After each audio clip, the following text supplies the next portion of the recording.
अस्सलामुअलैकुम। My YouTube channel Abdullah Waheed review subscribe now. मज़ेदार पहेलियाँ आपके लिए। सवाल नंबर 1, इंसानी जिस्म का वो कौन सा हिस्सा है जो चोट लगने पर सबसे जल्दी ठीक होता है?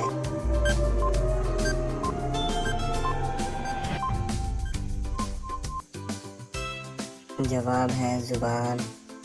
अगला सवाल, ऐसी कौन सी चीज़ है जिसे जितना खींचो वो इतनी ही छोटी हो जाएगी?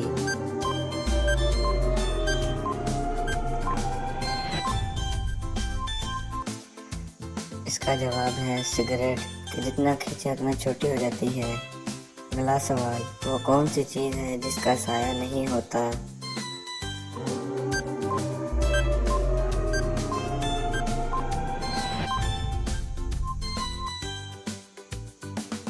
जवाब है सड़क। अगला सवाल, वो क्या है जिसे सिर्फ आप देख सकते हैं और कोई नहीं देख सकता?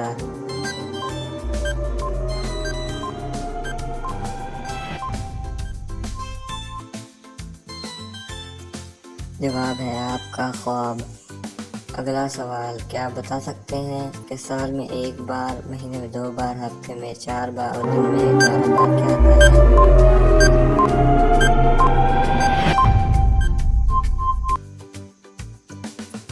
जवाब कमेंट में लिखें।